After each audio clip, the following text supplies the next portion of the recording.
E nesta semana comemoramos o Dia Mundial Sem Tabaco.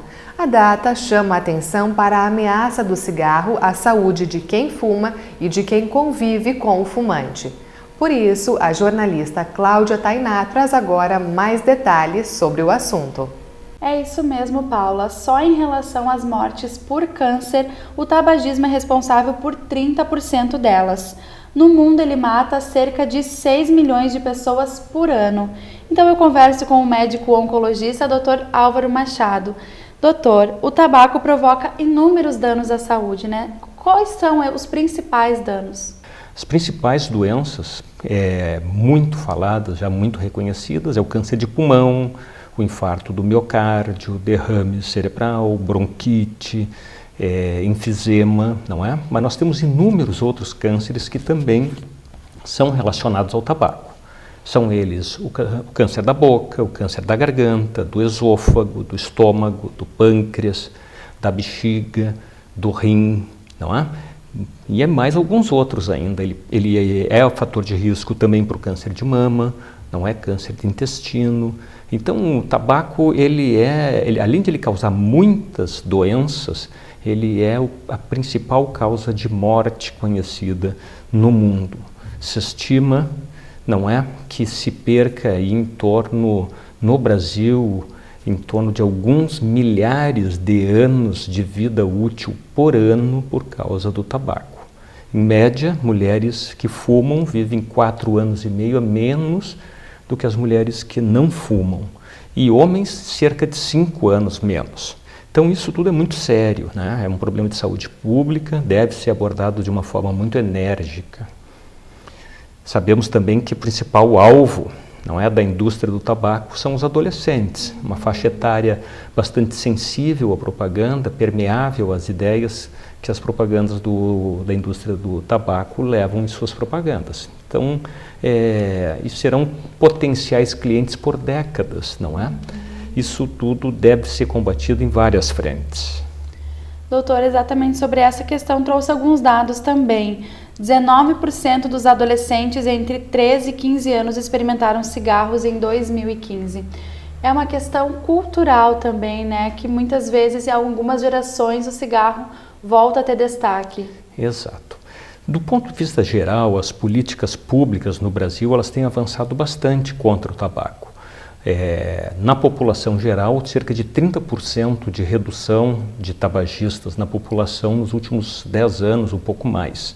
Isso é um fator muito importante, mas a gente vê atualmente um crescimento, não é, do tabagismo entre os adolescentes, entre os escolares. Então, as escolas, vejo, são o local propício para campanhas intensas e contínuas contra o tabaco, não é, tentando proteger essas crianças e esses adolescentes do início do vício, porque após estabelecido o vício, não é, que pode acontecer com poucas tragadas ou poucos cigarros já experimentados, não é, isso se torna uma dependência química, uma dependência física e aí sim precisamos de tratamentos para que uma boa parte desses usuários abandone o tabaco.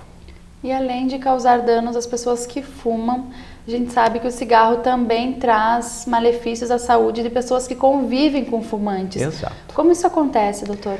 O tabaco, toda a fumaça do tabaco vai ser exalada para o meio ambiente, não é? Então, quanto menor o ambiente, ou quanto mais fechado é o ambiente, mais as pessoas não fumantes vão estar respirando o ar contaminado pelo tabaco de outra pessoa fumante, não é? Então, isso é um dos motivos que se levou à legislação de proibir tabaco nos ambientes sociais, né? Restaurantes, bares, porque todos que estavam lá estavam fumando, às vezes até mais do que quem estava com o cigarro ligado, não é? Então, esse é um dos motivos. A gente está respirando o mesmo ar se o ar está contaminado pelo tabaco. Então, assim, é claro que o impacto sobre o não fumante, mas que divide os ambientes com os fumantes, ele é um pouco menor.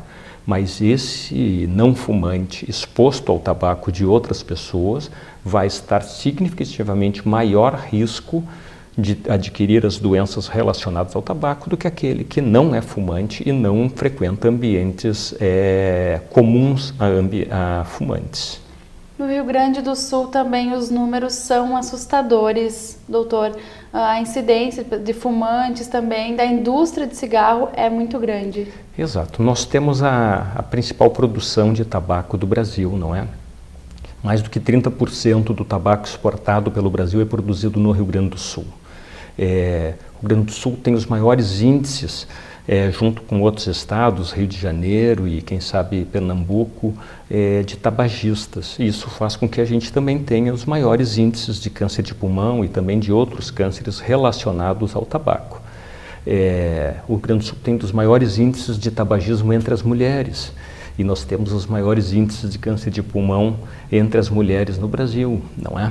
São coisas diretamente proporcionais. Então, é importantíssimo, além da campanha anti-tabaco, que exista uma política governamental, nas suas várias esferas, de substituição da cultura do tabaco, não é? Por outras culturas que sejam compatíveis com o sustento desses agricultores e dessas famílias, para que se consiga abandonar essa dependência em produzir o tabaco e ter a venda praticamente automática, não é, para a indústria do cigarro.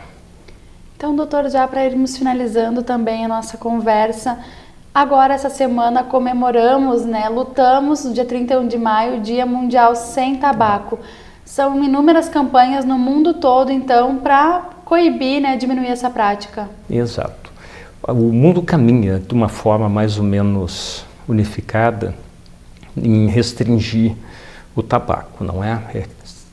Estados Unidos e Europa Ocidental, disparadamente as políticas mais restritivas, mas o Brasil avançou muito nos últimos anos, na última década ou 15 anos. Mas a gente precisa ir além, não é? O custo do tabaco ainda é muito grande. Não só o custo financeiro, que eu falei há pouco, de quase 25 bilhões de reais por ano ao sistema público e privado de saúde no Brasil, mas também tem o custo do sofrimento das famílias, não é? O custo das doenças que faz com que muitas famílias se tornem inadimplentes, não é? O sofrimento das pessoas que adquirem as limitações impostas pelo tabaco, limitações respiratórias, de coração, derrame, não é?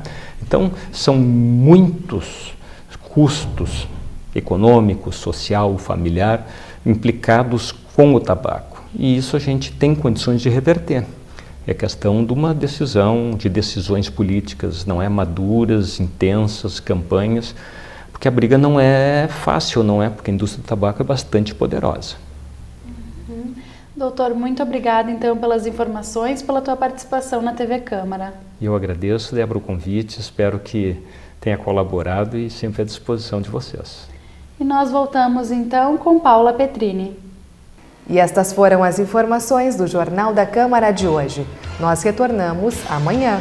Uma boa noite e um ótimo início de semana.